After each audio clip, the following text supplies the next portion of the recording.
Hello, my name is Michael Dewan-Herrick. I'm a psychotherapist and a life coach in private practice in London.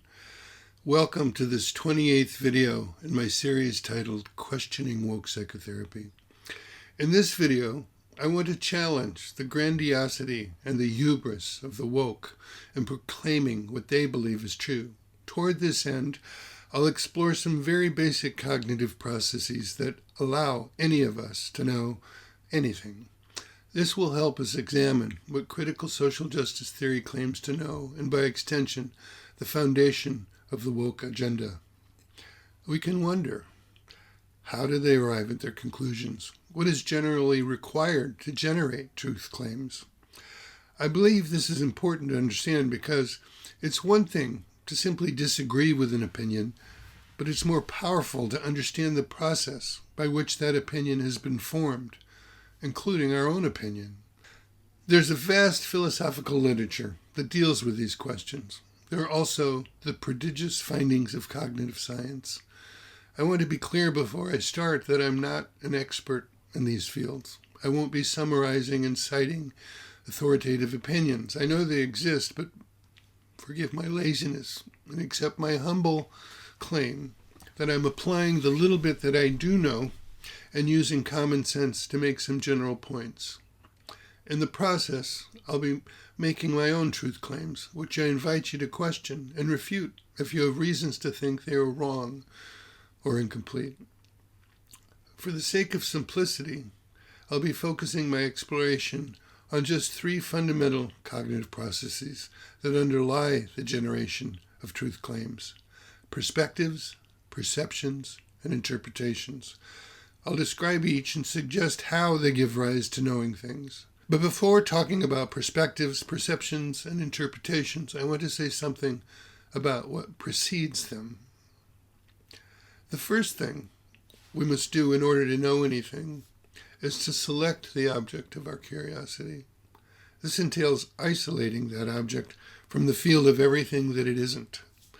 We can then focus our attention on that object. So, selection, isolation, and attention. These are the precursors to taking a particular perspective, having a perception, and generating an interpretation of the object of our curiosity. These processes may occur so quickly as to seem simultaneous. Perhaps they are. I'm not making the argument that they necessarily occur in a temporal sequence, but rather simply differentiating them and suggesting that perspectives, perceptions, and interpretations rely on these more fundamental cognitive processes of selection, isolation, and attention. Let's dive in properly now. We might be curious about a flower or a rock, the moons of Saturn, the human body, the relationships between people, economic systems, human emotions, ideologies, religions, and so forth. We select that object, isolate it from everything that it isn't, and focus our attention on it. Okay, now what? In the process of doing this, we'll need to take a perspective. In order to know anything about this thing, we not only have to amputate it from the fabric of reality in which it's embedded and interrelated, but we have to choose a particular and limited way to look at it.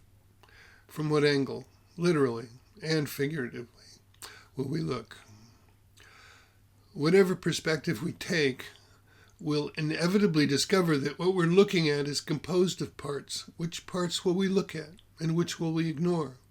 Each part will become a new object of our attention. What presuppositions will we bring that determine which parts are important and what is irrelevant? Simply directing our attention to an object of our curiosity does not automatically reveal all there is to know about that object.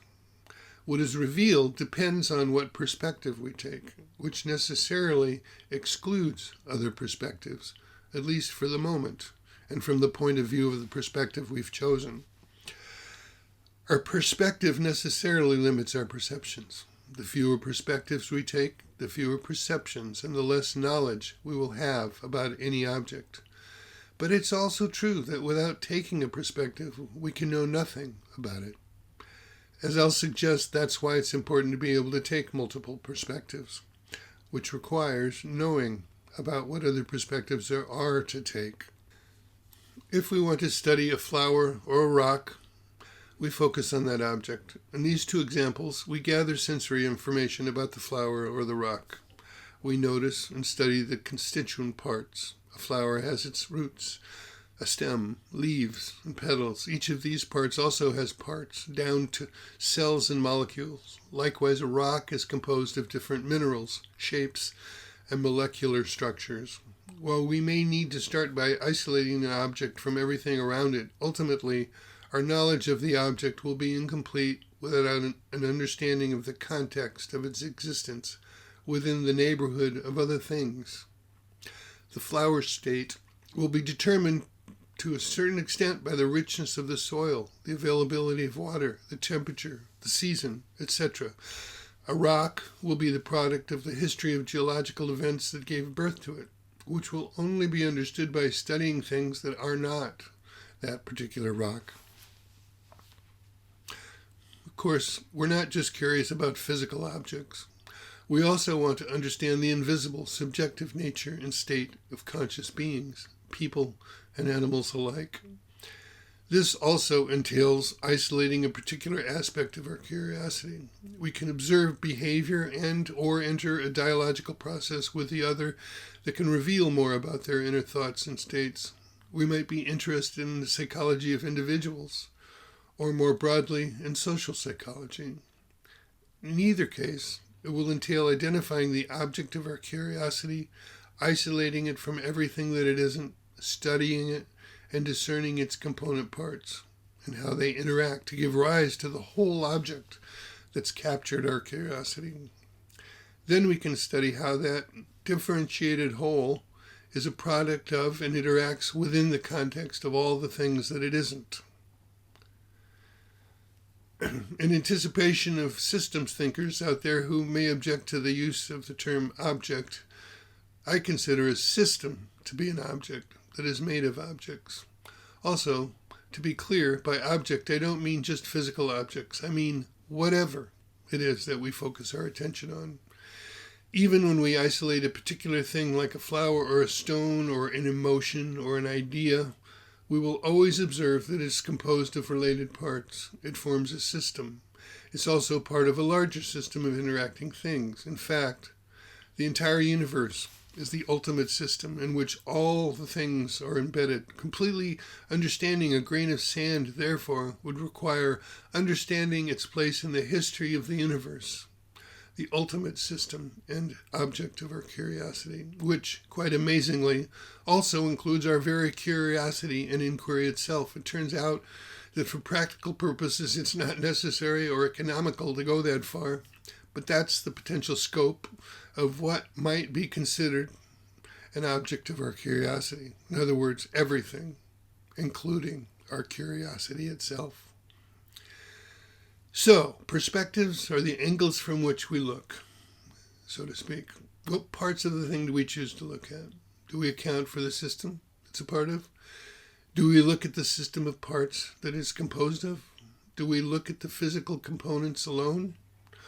Or in the case of human beings, do we also look at the subjective and intersubjective dimensions? Having sorted this out to some degree and settled on our perspective, we then have perceptions of what we have chosen to give our attention to. We see things. And this doesn't just mean through our visual sense, but rather through every means we have for being aware of the object of our curiosity. For example, we don't literally see our thoughts and emotions, but we can become aware of them. Based on these perceptions, we make interpretations. These are answers to our questions about them, such as, what were the causes and what are the effects of this thing? What does that imply? How do the parts of this thing function together? What purpose does it serve? How is it related to the field of things in which it occurs? What is the likely future trajectory for this object of our curiosity? Our answers to these and other questions and our guesses and theories that we consider to be knowledge will depend on a degree of certainty. I want to offer a metaphor that will hopefully illustrate in a visual image what I'm trying to say about perspectives, perceptions, and interpretations. Let's start simple. Imagine an oblong cylinder. I'll put up a visual image of this. Let's say that this is the object of your curiosity.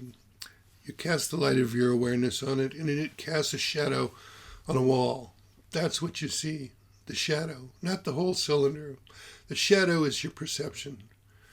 Depending on which of the two perspectives or angles that you look at it from, it will cast either the shape of a quadrangle or a circle.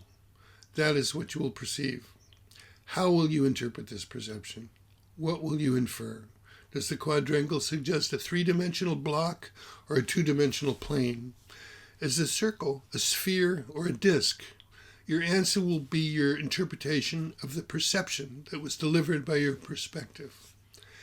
An important point here, which might be obvious, is that while each perspective delivers accurate perceptions, neither one reveals a complete understanding of the object. In fact, these two perceptions are as contradictory as circles and squares. As complicated as this is already getting, it should be recognized that perspectives, perceptions, and interpretations are not strictly separate, nor do they occur in a tidy sequence. Each one impacts the others. We may approach the object of our curiosity with preconceptions, in other words, interpretations, that determine the perspective we will take, and a cognitive bias that limits what we can even perceive, and finally, how we interpret our perceptions. As a quick side note, but importantly, when critical social justice begins with the premise that all social relations are primarily rooted in power and a power struggle between oppressed and oppressor groups, this sets in motion a certain process. It defines the object of curiosity, competition for power. It suggests a particular perspective, for example, any angle that will reveal disparities. It delivers the perceptions that confirm what it anticipated, and it ignores anything that it deems irrelevant or not useful toward confirming and elaborating on its preordained interpretation and conclusion. Okay, so let's take the metaphor of the shadows of a cylinder to another level of complexity, one that's more like the kinds of things we are actually curious about and want to know. Who really wants to know a lot about cylinders? Imagine instead of a cylinder, an irregularly shaped object like a fork or a palm tree or an elephant. Then also, instead of just two perspectives, bump it up to 5 perspectives. What 5 shadows might be cast for each of these objects? What variety of interpretations might there be for each of these shadows? How many ways might the 5 different shadows or perceptions of each object be integrated into a single coherent understanding of each object? Would one interpretation be more accurate than another? And how close to the truth would the most accurate one be? And how would we know? And then, to take this to the level of mind-blowing complexity, recognize that this metaphor is based on a physical object. Cylinder and forks have clear edges and cast distinct shadows. But we aren't just curious about physical objects. We're curious about invisible things, like the mind, like thoughts, feelings, motivations, moral intuitions, cultural beliefs, ideologies, religion, and so forth. Finding the clear edges of these things is difficult, to say the least, and the range of interpretations is way beyond simply inferring 2- or 3-dimensional shapes. And when we take a systems perspective, both internal and external to the object, as I mentioned earlier, how complex is that? How many ways might we be inaccurate or incomplete in our conclusions about anything? Gulp. Given that this is what we're up against when we set out to know things and then make truth claims about them, does it not make sense to bring a fair dose of humility to the table? And when we consider the truth claims of others, should our skepticism not be roused by overconfident claims of certainty based on a very limited set of perspectives, or possibly even just one perspective, as well as the assertion that there is only one legitimate interpretation of the perceptions yielded by that limited perspective? The woke seem to demand that we dispense with our skepticism, Resting on a presumption of moral superiority, they make grandiose truth claims with hubris and expect not to be questioned. The suggestion of alternative perspectives, perceptions, and interpretations is dismissed or attacked, generally on the grounds that such suggestions are coming from ignorance and/or moral deficiency. There can be no allowable perspectives, perceptions, or interpretations other than their own, as far as they are concerned. This should be a gigantic red flag to every thinking person. I hope that what I have described in this video can help provide you with a clear understanding of why and how woke ideology is deficient as a mean for understanding the world of people, and therefore why you should be, as you probably already are, skeptical of their grandiose claims. For all of their talk about the value of diversity, they simply don't deliver when it comes to perspective diversity, which, ironically, is their declared reason for being a champion of diversity in the first place. I want to be clear about a few things before I conclude. We're all in this same cauldron of complexity. We're all vulnerable to our own hubris. We all have our own favorite perspectives, our familiar perceptions, and our own narratives based and biases in terms of how we fashion meaning out of what we encounter. I'm not saying that the woke are unique. I am saying that whether they like it or not, they're in the same cauldron with us and should expect no special exemption or dispensation for their presumed moral superiority. At the same time, the perspective that they take and the perceptions and interpretations that they offer are potentially as legitimate and worthy of consideration as any other. The cylinder does have a round end. A fork does have tines. An elephant does have a big round belly like the hull of a boat and legs like tree trunks. As is said, even a broken clock is correct twice a day. But none of these objects can be reduced to these observations and be fully understood, nor should we be expected to accept that they can be.